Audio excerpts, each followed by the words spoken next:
деген бул кыргыздын жөн эле баш кийими эмес, бул эң ириде улуттук белги болуп эсептелет да. Мисалы Манаста деле айтылган эскерүүлөр бар калпак боюнча. Калпактын чокусу өзү бул биздин тоолорду элестетет.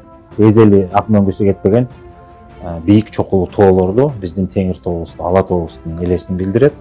Ал эми калпактын кыры, жана бүгүлгөн кыры, бул ошол Ала тоону же Теңир тоону мекендеген кыргыз эли да. Анан ошол калпактын символу өзү бул эл менен жердин ажырагыс бүтүндүгүн элестетет. Анан ошон үчүн кыргызда ак калпакты ак калпагың башыңан түшпөсүн деген тилектин эң баягы түпкүрүндөгү мааниси бул ар бир кыргыз баласы өзүнүн элинен, анан жеринен ажырабасын, дайыма чогуу бир болсун деген мааниде да. Анан ошол ак калпакты да ошон үчүн ылдый койбо, жерге тыштаба, ылдый жерге койбо деген тыюу баягы эскерүүлөрдүн негизги багыттама сөздөрүнүн негизги мазмуну бул ошол сенин мекениңе, элиңе болгон өзүңдүн мамилеңди көрсөтүү да.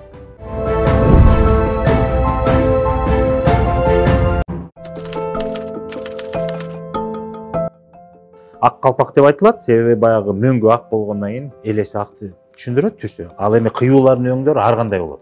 Могу бүктөмүндөчү. Анан мисалы биз билебиз, жашыл, кызыл, көк түстө болот, чылкый ак болот, же болбосо кара түстө да болот да. Анан ошол кыюулардын өңдөрү эмнени түшүндүрөт? Эмнеге ошондой ар түстүү кылган деген суроо көп берилет да. Мисалы ошол кыюулардын өңү ак калпактагы. Бул кыргыз баласынын биринчиден жаш курагына жараша, экинчиден бул коомдогу ээлеген ордуна жараша ушул өңдөрү ар кандай болот да. Мисалы башынан баштайлы, баягы бала мындай эс тартып, өз алдынча баягы басып тыңып калгандан кийин кыргыздар ошо эркек балдарга кыюусу жашыл болгон калпакты кийгизет. Себеби жашыл түс бул баягы жаңы жашоонун символу да. Ол баягы жазында жалбырак бүрдөп жапжашыл болуп чыгат, көпчөк чыкканда да жашыл түстү берип атпайбы? Анан ошо өспүрүм куракка чейин эркек балдардын баш кийими ошо калпагынын кыюусунун өңү жашыл болгон. Анан баягы бозулган куракка жеткенден кийин үйлөнгөнгө чейин ошол кыюусунун өңү кызыл болот. Кызыл бул кыргыздын философиясында кызыл түс бул бышыкчылыктын, толуктуктун, жетилгендиктин өңү да. Кызыл өзү абдан күчтүн да белгиси болуп эсептелет. Мисалы кай бир деңгээлде бийликтин да символу болуп эсептелет. Бирок калпакта кыюуда эгер кызыл болсо, демек бул баягы эрезеге жеткен курактын белгиси. Бозулган курактан баштап ушу үйлөнгөнгө чейин. Андан кийин үйлөнгөндөн кийин калпактын кыюусунун өңү өзгөрөт, кара болот. Баягы кыюусу кара, өзү ак калпак. Азыркы учурда көпчүлүктүн түшүнүгүндө ошо кара кыюусу бар калпакты бул жашы улгайган кары кишилер кийет деп эсептейт. Мындайынан караганда негизи ошо көп убакытка чектелбейт. Кара кыюу калпакты кие берет. Баягы карыган кезде деле. Бирок негизгиси качан кие баштайт? Үйлөнгөндөн кийин. Себеби кыргыз баласы бул жашоодо үйлөнүп, өзүнүн ордун таап, баягы түтүн булап, үй көтөрүп, баягы катар иретке кошулуп, өз алдын чалуулугун көрсөтүп, өзү билүү болгондон кийин, бул демек ал жашоодо өзүнүн ордун тапты деген түшүн. Жашоо өзү эки күчтүн тирешүүсү дейбизби, же айкалышы дейбизби, жанагы ак кара, өйдө төмөн, ысык суук деген түшүнүк, бул баягы жуптуктун белгиси. Анан ошол жанагы адам үйлөнгөндө дагы аял эркек жуп болуп, эки жарты бир бүтүн деп анан бир күлө куралып атпайбы, бир бүтүндүк болуп. Мына ошондо жашоонун маңызын таанып, жашоодо өзүнүн ордун тапты дегенде ошол кара кыюу калпакты кийет. Ак кара дайыма жашоодо тегиз жүрөт. Жаман болбой жакшы жок деген лакаптар да ошондо да. Андан башка дагы өтө мындай өзгөчө орду бар. Бул көк кыюусу бар. Көк түстөгү кыюу калпак. Бул көк түс кайсы учурга берилет? Же болбосо кандай адам көк түстүү кыюусу бар калпакты кийет?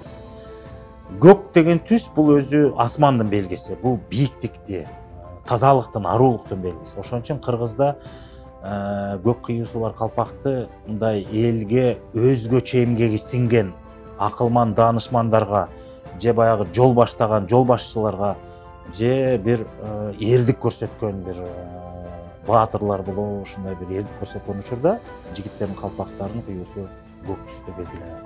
Себеби көк бул ошол арулукту, тазалыкты, бийиктикти, өзгөчөлүктү. Анан эң негизгиси ошо бийиктикти элестетет да. Анан муну катардагы жигиттер, катардагы жоокерлер кие берген эмес да. Мисалы Манаста Бакайды сүрөттөгөндө көк рапыс том кийген, көк сүйлөсүн бөрк кийген деп ушундай сүрөттөлөт да Бакай атабызды. Бакай атабыз өзү ушундай даанышман, акылман, ошо Манастын кеңешчиси, андан сырткары кыргыз элинин ошо акылмандыктын бир символу катары кабылданат да. Ошон үчүн ошол көк түс, ошо Бакай атабыздын түсү деп дагы белгиленет да философияда. Анан эң акыркысы дебейин, бирок эң өзгөчөлүгү дагы баягы чылкый ак калпак.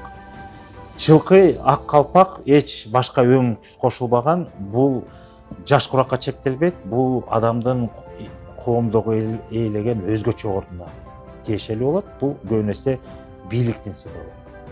Мисалы бир уруунун же тукумдун бийи болобу, же болбосо бир уруунун чоң бийи, баш бийи болобу, же канат бийи болобу, же жалпы эле баягы элдин башына келген эл башчы, хан, падыша болсо дагы ошондо чылкый ак калпак болот. Себеби бийликтеги турган адам бул баягы кыргыздын түшүнүгүндө ушул жалпы өзүнүн карамагындагы элине, жерине ак кызмат өтөсүн деген аруу тилек менен акыйкат кызмат кылсын деген мааниде ошондо чылкый ак калпак кийизет.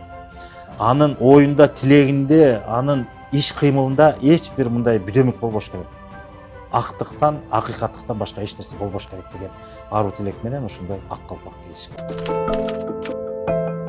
Калпакты кийизүү деген бир өзүнчө бир ишарат бул кыргызда албетте. Бүгүнкү учурда кыргыздар ошо калпактын баркына жетпей, биз туш келди учурларда, ар кандай жагдайларда, керек болсо орунсуз жерлерде дагы ошо калпакты кадырын кетирип элдин баарына эле кийгизип атабыз. Өзү кыргыздын түшүнүгүндө, байыркы кыргыздын жашоосунда калпакты биринчиден ар ким өзүнө арнап тигет. Мисалы үйдө канча эркек болсо ошого арналап атайын жасалат, тигилет. Андан сырткары калпакты эл алдында атайын мындай баса белгилеп калпак кийгизүү бул өзүнчө ишарат болгон. Ал белгилүү гана учурларда болгон. Эки гана учурда калпакты эл алдында ошентип калпак кийгизүү аземи болот да. Биринчиден жанагы адам бийликке келгенде, ошондо албетте баягы бий болобу, хан болобу, жол башчы болобу, ошондо атайын ырымдап кийгизет, жанагы ак калпакты кийгизет, чылкый акты. Себеби бул элдин башы болду, элге бийлик жүргүзгөн элдин өкүлү катары деп ошондой бул атайын калпак кийгизүү деген өзүнчө азем. Экинчи учур, эгерде кыргыз элинин атынан же болбосо өзүнүн урук тукумунун, уруусунун атынан башка сырт чөйрөгө, башка эл, башка улуттун баягы жерине, элине барып, ошол жерде кыргыздын өкүлү катары барганда, ошол иш сапарга расмий түрдө калпак кийгизет. Себеби ал элдин атын, даңазасын арттырат, элдин өкүлү болуп, элди таанытат деген мааниде ошондо калпак кийгизет. Башка учурда калпак кийизбейт. Бүгүн бизде той болсо деле калпак кийизип атабыз. Куда күтөктө калпак кийизип атабыз. Бир жакшы бир майрам сайрамдарда деле калпак кийизип атпайбызбы? Эркек аттуулардын баарына. Мунун өзү туура эмес. Эгерде тойго болобу, куда болобу, кандай учур болбосун, баш кийим тартуу катары берилет, белек катары. Бирок анда ак калпак эмес. Анда мисалы тескеринче ошондой бир сыйлуу мейман болгондо тебетей кийгиз. Суусар тебетей кийгизет, эң кымбаты. Болбосо кундуз тебетей болобу, эми ал өзүнүн ордуна тиешелүү болот да мисалы. Калпакты кийгизчү эмес. Себеби калпак бул мекен менен элдин символу. Тебетей бул жөн эле баалуу баш кийим. Мына ушул учурда дагы биз так аныкташыбыз керек. Бүгүн кээ бир учурда аял затына да калпак кийгизип жатышат. Бул эң туура эмес. Себеби калпак кийүү деген сөз бул кыргыз баласы үчүн бул элиңди, мекениңди коргоо. Өзүңдүн жеке керт башыңдан бир гана сенин мекениң, анан элиң гана бар. Мына ошол үчүн сен андан бийик эч нерсе жок сен үчүн деп туруп ошо калпакты кийип атпайбы башына. Кыз кишиге, аял кишиге калпакты кийгизүү демек эркектин жүгүн, милдетин кыз кишиге арттыруу дегенди туюнат. Кыргыз үчүн бул намыс болбойт андай.